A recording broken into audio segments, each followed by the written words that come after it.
Mexicans are set to march today on the one-year anniversary since 43 education students were forcibly disappeared. The case has not been solved, and the victims' families continue to demand justice, not just for their own relatives and friends, but also for the thousands of others that have been forcibly disappeared in Mexico with impunity and often with state support or involvement. Today's march is being called the Day of Rage. It has the support of various unions and students and will end in the city's main square, the Zócalo.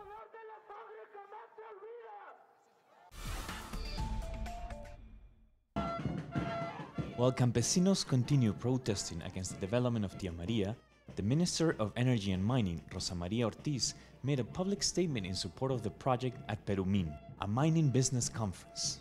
There she claimed public opinion is turning around on the issue and she aims at starting the project before President Ollanta ends his term in office.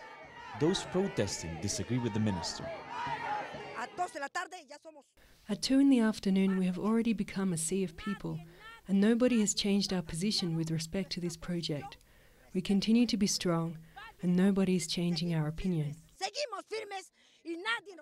We will not rest until this project Tía María is completely gone and cancelled.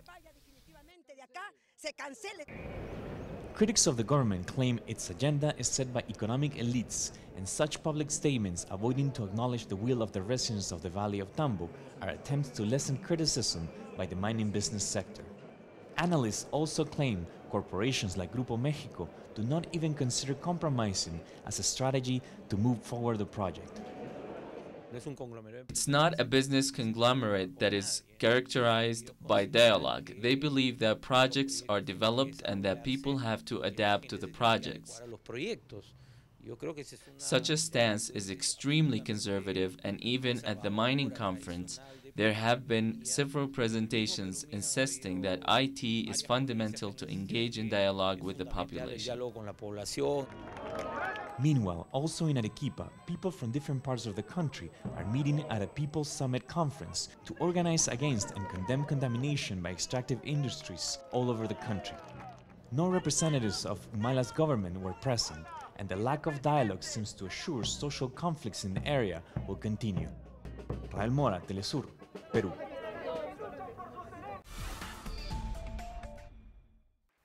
A sustainable development agenda which charts a new era of sustainable development up to 2030 was adopted on Friday by 193 United Nations member states at the UN Sustainable Development Summit in New York.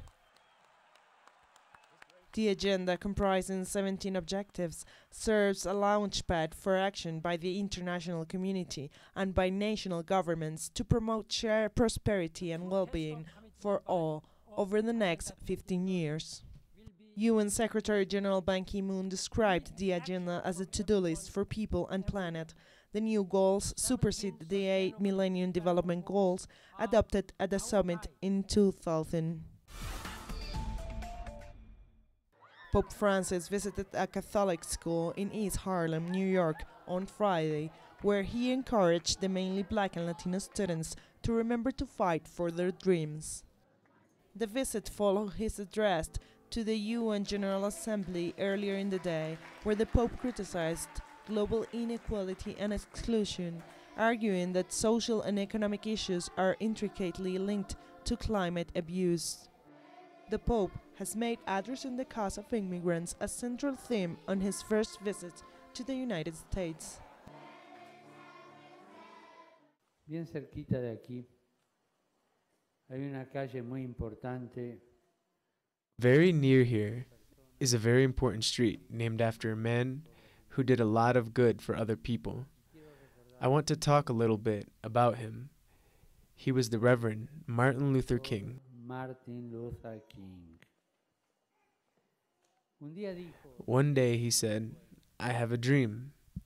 His dream was that many children, many people, could have equal opportunities. Tuvieran igualdad de oportunidades. His dream was that many children, like you, could get an education. Acceso a la educación. Él soñó. He dreamt that many women and men, like you, could walk with your heads held high, with dignity because you can make a living. La dignidad de quien puede ganarse la vida. Es hermoso It is beautiful to have dreams and to be able to fight for those dreams. poder luchar. Don't forget. No se lo olviden. Electoral campaigning in Catalonia drew to an end Friday, and now the country is ready for its parliamentary elections tomorrow. Various parties have described the elections as a plebiscite on independence of the region from Spain. However, the Spanish government hasn't accepted the plebiscite nature of the elections and won't accept any unilateral declaration of independence. Footage depicting the fatal shooting of 19-year-old Keith Harrison McLeod at the hands of a white police officer in Baltimore County, Maryland on Wednesday was released Friday following pressure from social media. The footage obtained from a local business store shows McLeod walking up to a police officer who paces backwards while pointing a gun at him. When McLeod pointed his finger at the police officer, he was to the ground. McLeod was being chased by police for trying to obtain cough syrup with a fake prescription, according to the Maryland police. And finally, we end in Russia, where 2 orphan bear cubs were released into the wild on Thursday after being rescued and raised by an animal protection group. The release in Russia's Tver region was part of the program run by the International Fund for Animal Welfare. 14 more bear cubs are set to be released in the coming days. Den hunting, where a mother bear is killed during hibernation, is considered especially cruel, as it usually results in bear cubs' death from hunger or cold. In 2011, Russia banned den hunting, which led to nearly 70% reduction of the amount of orphan cubs.